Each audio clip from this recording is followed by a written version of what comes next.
Grand Rising, Soul Fam. So today I wanted to come on and share a little bit about one of the gene keys, one of the 64 gene keys. This is not the gene key that we're navigating through collectively right now. This one is actually part of my personal contemplation. So usually I'm sharing the one that we are going through, which I've already done this week. So instead, I'm going to share Gene Key 50, which invites us all into a collective moment of contemplation on something that does exist for all of us, whether or not we have this in our profile. So the always, it's just an invitation. What doesn't work for you, chuck it in the old fuck it bucket. So here we go. This starts out with a Richard Rudd quote that says, "Equilibrium can be lost, but harmony is constant and infinite." And this is the photo here from the deck by Dr. Rosy Aronson, The 64 Faces of Awakening. So this is the shadow of corruption. This is the gift of equilibrium, and this is the city or the divine expression of harmony. This is the programming partner of Gene Key 3, which is all about innocence. So when we think about corruption, this is really more to do with our system being corrupted, a program around us, and epigenetics around our environment that's corrupted. So we can see how this plays out in not only our microcosm, but in the collective, in the macrocosm. So here we go. Here's a little wisdom story to reflect on in some way that we may feel a resonance with this gene key. Though my father wanted to be a musician and my mother a teacher, neither could afford the education. They spent their lives working in factories for little pay for power-hungry bosses who only cared about the bottom line. Overloaded with responsibilities, my parents pushed their pain, shame, and dreams away. But I was angry at their bosses, the industrialists, and all hierarchies. So I rebelled. My parents worried about my angry outbursts at school. They feared my indignation would one day prevent me from earning a living. So they invested their minuscule savings to cure me of what the schoolmaster called a mental illness. But I knew I wasn't sick. Society was sick. As soon as I was old enough, I grabbed my father's guitar and a philosophy book and hitchhiked my way across Europe. Everywhere I went, I saw corruption. Wealthy people ruled the world.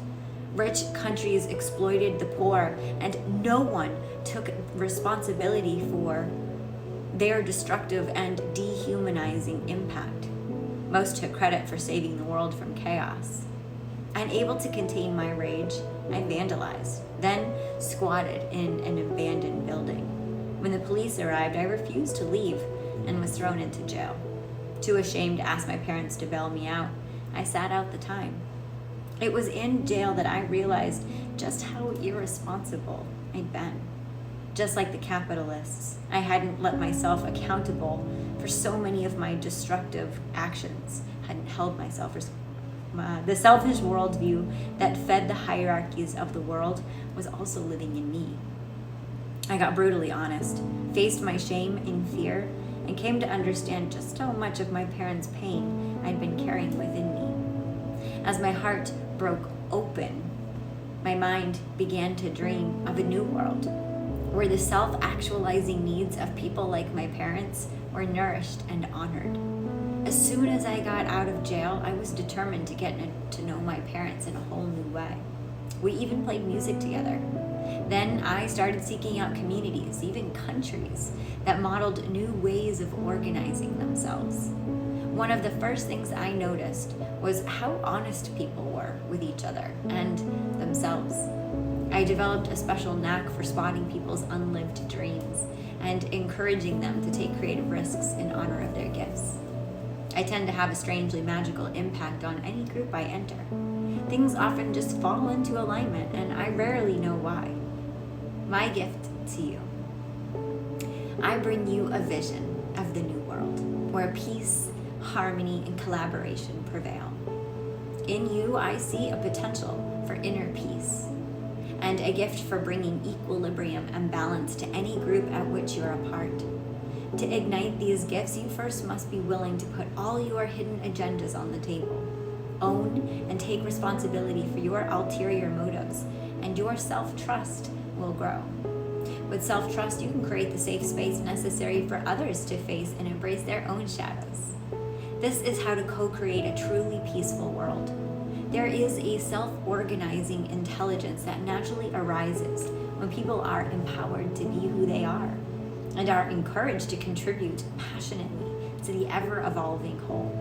Remember to be playful. What's the point of a new world if we can't enjoy it? Questions for contemplation. Are you stuck working in or against this system? Is your social responsibility getting in the way of your creativity? Have you ever been blinded by power or involved in corruption? Think of a time when you felt especially creative, playful, or free. Where were you? What were you doing? Who were you with? And lastly, what can you do to connect with an experience of harmony?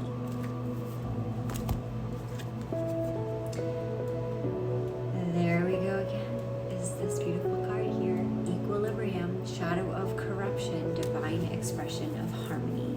Sending you so much love. Namaste.